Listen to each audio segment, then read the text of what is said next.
Salut les filles, je suis très heureuse de vous retrouver aujourd'hui pour vous parler des 8 choses que vous devez absolument sortir de votre placard.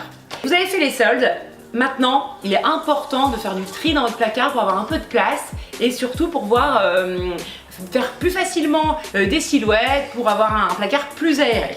Déjà la première chose c'est vider de son placard les choses qui ne vous vont plus. Alors notamment les pièces qui sont trop petites. Non, n'espérez pas. Le short qui était trop serré, trop petit, vous n'arriverez plus jamais à rentrer dedans. Donc on s'en sépare. Bon moi par exemple j'ai pas mal aussi de vêtements que j'avais achetés quand j'étais enceinte et qui sont devenus du coup trop larges et trop grandes. Notamment cette robe. Alors je la trouve encore très belle hein, mais sauf que je l'ai tellement mise quand j'étais enceinte que voilà maintenant j'ai plus envie de la mettre quand je suis plus enceinte hein. Puis en plus bon je flotte un peu dedans. Deuxième chose que vous devez absolument sortir de votre placard, c'est les vêtements qui traînent dans votre placard depuis des années. Alors ça peut être 1 an, 2 ans, 3 ans et pire. Alors concrètement, faut pas espérer, on dit que la mode c'est un éternel recommencement, mais non. Non, parce qu'il y a toujours quelque chose qui cloche. C'est la forme qui est un peu différente, la nuance de couleur qui a changé. Voilà, concrètement, si vous ne l'avez pas porté depuis 2 ans, même depuis 1 an, n'espérez pas.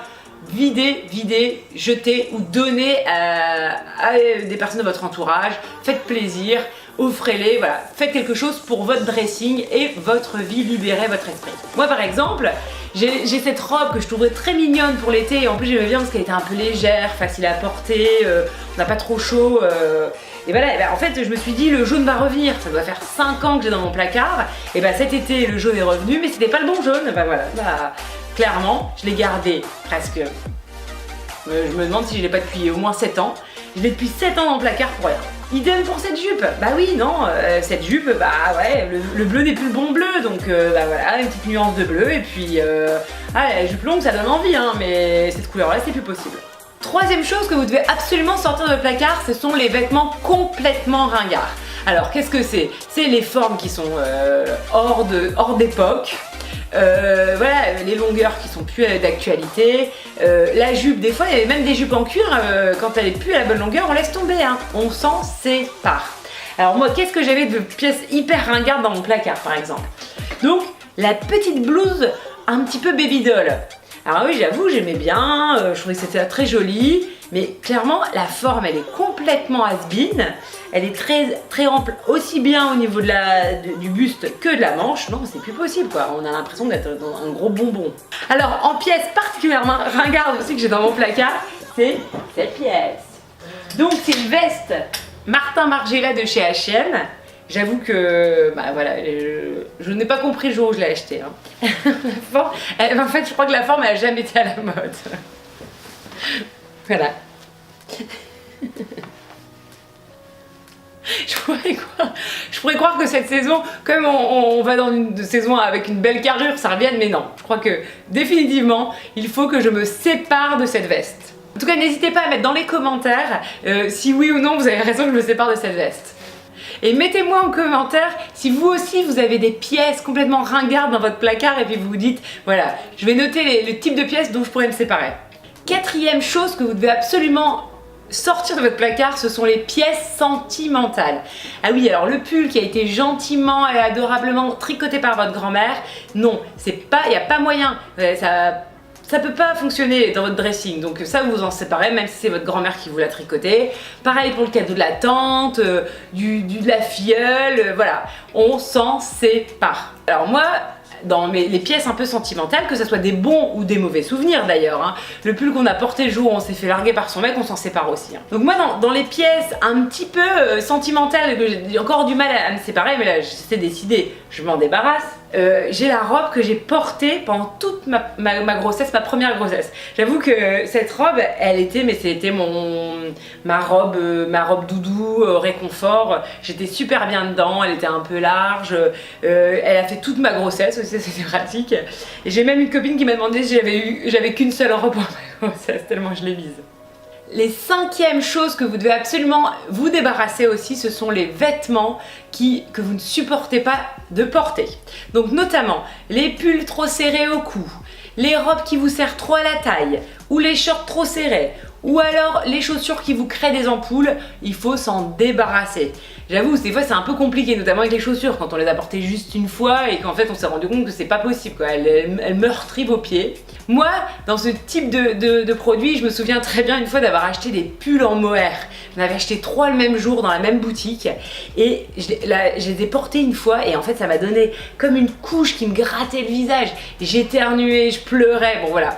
Au bout d'un moment, je me suis fait une raison, je n'ai jamais porté ces pulls. Ça a été pour moi une grosse frustration, mais voilà, c'était hors de question que je continue à les porter.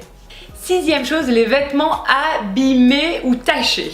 Alors, les vêtements qui traînent dans vos placards depuis des années, vous vous dites oui, il faudrait que je le répare, la fermeture éclair elle est cassée, ou alors vous devriez le déposer au pressing depuis des lustres et des lustres, mais vous ne l'avez pas encore fait.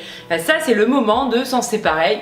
Si c'est là depuis si longtemps, il y a bien une raison. Alors moi notamment, j'ai aussi ça dans mon placard, donc je vais m'en séparer. Donc du coup j'ai cette petite top que j'aimais beaucoup, que je trouvais très jolie, très romantique, très très beau. Et en fait il y a un petit cordon ici qui est cassé et que j'ai jamais réparé. Et du coup elle est juste importable et ça fait 6 mois qu'elle est comme ça dans mon placard. Deuxième chose un petit peu dans le même style, c'est le manteau taché. Alors, j'adore les manteaux blancs, mais j'avoue qu'à un moment, il faut se faire une raison. Quand il y a une tache dessus et qu'on n'arrive pas à la récupérer, il faut s'en séparer. Alors notamment, moi, ce manteau blanc que j'adore, j'ai décidé de m'en séparer. Parce qu'il y a une tache ici, je sais pas si ça se verra à la caméra, mais voilà. Alors, 7e chose que vous devriez absolument vous séparer, ce sont les vêtements qui sont impossibles à porter ou impossibles à associer. Voilà, on sait très bien, on a tous dans nos placards des vêtements, des fois encore avec leur étiquette et qu'on n'a jamais porté ou on n'aurait jamais réussi à associer parce que trop original, trop compliqué, pas adapté à notre style de vie ou à nos occasions de sortie. Voilà, ce sont quand même des pièces, même si on les adore profondément, il faut se faire une raison, il vaut mieux s'en séparer pour faire de la place et pouvoir accueillir d'autres nouvelles pièces dans son dressing. Donc moi notamment, j'ai une robe, gros coup de cœur, donc c'est une robe que j'avais achetée pour éventuellement me marier avec. Finalement j'ai changé d'avis et j'ai acheté une autre robe et alors du coup cette robe je l'ai jamais portée, sauf pour une soirée déguisée. C'est un peu dommage quand même de mettre une robe mage à 250 € juste pour une soirée déguisée. Mais voilà, c'est la robe que j'adore en soi, magnifique. Mais bon voilà, je peux pas la mettre à un mariage forcément. Je peux pas la mettre pour aller marcher dans la rue. Je peux pas aller travailler avec. Je peux pas sortir avec, ça fait quand même un petit peu overdressed. Et comme je vais pas à Cannes, voilà, j'ai pas d'occasion de les porter et je pense que je vais devoir m'en séparer. Et enfin, dernière chose, ce sont les pièces que vous avez payées une fortune et que vous n'arrivez pas à vous séparer. Donc moi j'en ai quand même un petit peu dans mon placard, notamment des pièces que j'aurais achetées dans des marques un petit peu chères comme Sandro, Mage, The Couples ou des choses comme ça. Et forcément, quand on a mis beaucoup d'argent, même si c'était une erreur d'achat, c'est quand même mieux de s'en séparer parce que ça sert à rien de l'avoir, ou alors de le revendre, ce qui est quand même une bonne idée, ou de l'offrir à une amie si vraiment elle est encore sympa la pièce. Et alors moi notamment j'ai 2 pièces un petit peu dans ce style là qui sont d'ailleurs un petit peu j'avoue une pièce super chère mais qui était quand même pas ça non plus quand je l'ai acheté. Donc ça c'est le trench avec la ceinture cœur. J'avoue je sais pas ce qui m'est arrivé ce jour là. Donc c'était Viktor & Rolf chez H&M. Décidément ces collabs H&M n'ont pas toujours été des francs succès pour moi. Et donc ça c'est un manteau qui est en plus qui est plutôt sympa en termes de matière et voilà, comme vous pouvez le voir il n'a jamais été porté ou quasiment jamais. Et deuxième chose, en pièce ultra chère que je porte jamais aussi, mais du coup là je vais quand même pas réussir à m'en séparer, c'est mon sac Chanel. Donc j'ai eu l'occasion d'acheter un sac Chanel sur un site d'occasion. J'avais très envie pour avoir cette fameuse pièce iconique dans mon dressing, mais j'avoue, depuis la fois où j'ai failli l'oublier dans une boutique, j'ose plus le sortir et en fait je trouve plus d'occasion pour le sortir parce que en fait ça m'enquiquine d'avoir un sac et de me dire je stresse pour mon sac toute la soirée. Et moi j'aime bien avoir un côté un petit peu désinvolte où je vais à une soirée, je pose mon sac sur la table et puis je reviens, il est encore là. Voilà, bon typiquement c'est pas le genre de sac qu'on laisse sur une table. Et même à un mariage, je trouve que c'est hyper compliqué de partir de la table, d'aller danser à un mariage et à laisser son sac Chanel sur la table. Voilà, donc j'avoue c'est quand même le sac que je garde comme trophée. Bon de toute façon il est dans sa boîte donc en plus je le vois même pas beaucoup, mais je pense que je vais avoir du mal à m'en séparer. Voilà. J'espère que cette vidéo vous a plu, qu'elle vous aura aidé à vider votre dressing pour accueillir toute la nouvelle collection automne-hiver 2017. Et en tout cas, si vous avez aimé cette vidéo, n'hésitez pas à la liker et à vous abonner à Amélie Happy. Je vous souhaite une magnifique journée, je vous dis à très bientôt. Bye bye.